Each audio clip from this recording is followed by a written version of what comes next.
Hello everyone, I am going to recite a poem which really depicts the current situation. So listen. हो गई है पीर पर्वत सी पिघलनी चाहिए, हो गई है पीर पर्वत सी पिघलनी चाहिए, इस हिमालय से कोई गंगा निकलनी चाहिए। आज यह दीवार पर्दों की तरह हिलने लगी, आज यह दीवार पर्दों की तरह हिलने लगी, लेकिन शर्त थी कि ये बुनियाद हिलनी चाहिए, ये बुनियाद हिलनी चाहिए।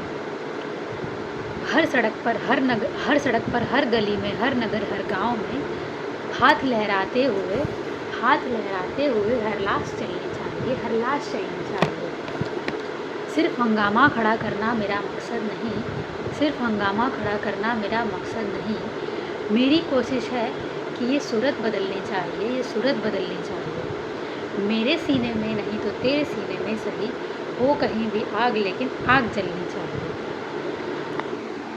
मैंने ये पोएम इसलिए सुनाया क्योंकि अभी जो सिचुएशन चल रही है हमारे इंडिया में करप्शन को लेके, उससे मेरा दिमाग बहुत ही ज़्यादा ख़राब हो चुका है सुन सुन के।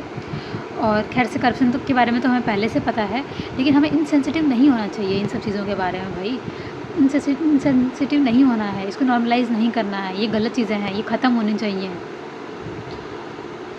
इसको हमें गलत चीज़ों की तरह ही लेना है, इसको हमें शौक की तरह ही लेना है। और ये अभी जो वाईपुरन सर ये जो सुसाइड किए हैं, और उसके बाद जो ये चीज़ें चल रही हैं, जो पॉलिटिसाइजेशन चल रहा है चीज़ों का, ये नहीं होना चाहिए।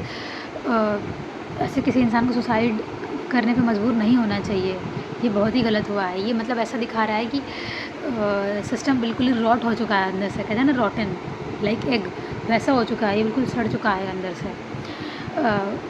अभी कुछ दिन पहले अर्जुन गौड़ा का ये करप्शन में आया था, जो वो और उनकी वाइफ मिलकर एथिक्स की बुक लिखे। अरे क्या एथिक्स की बुक लिख रहे हो आप? खुद एथिकल नहीं हो, आप बुक लिख रहे हो। आप ये कह रहे हो कि हमने लीगल में हमने सब कुछ लीगली किया है, बट अब क्या आपने एथिकली किया है?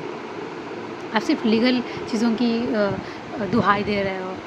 सिमिलरली उड़ीसा टॉपर, उसकी भी करप्शन न्यूज़ आई थी। सिमिलरली फ्रॉम आसाम की नुपुर करके।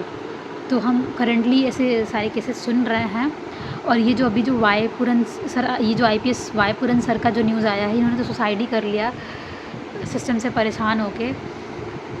मतलब ये क्या दिखा रहा है कि आम आदमी तो परेशान है ही, उस सिस्टम में रह रहे लोग भी एक्सप्लॉयटेशन का शिकार हैं। सिर्फ जो सिस्टम के बाहर है वो ही नहीं है, उस सिस्टम के अंदर भी आप जाके सुरक्षित नहीं हैं, वहाँ भी आपको ये झेलना पड़ेगा, क्योंकि सिस्टम तो यही है ना, आप रह रहे इसी इंडिया में है। तो सिस्टम को सुधारने पे ध्यान देना है, इंस्टीट्यूशनल करप्शन को ख़त्म करना है, ना कि जस्ट लूप होल ढूंढना है कि मैं बस कैसे इससे बच निकलूँ, मैं अपने लिए एक रास्ता निकाल लूँ और बाकी पूरा इंडिया इसको सफ़र करता रहा। ऐसा नहीं होने वाला है, आप भी सफ़र करेंगे। Thank you.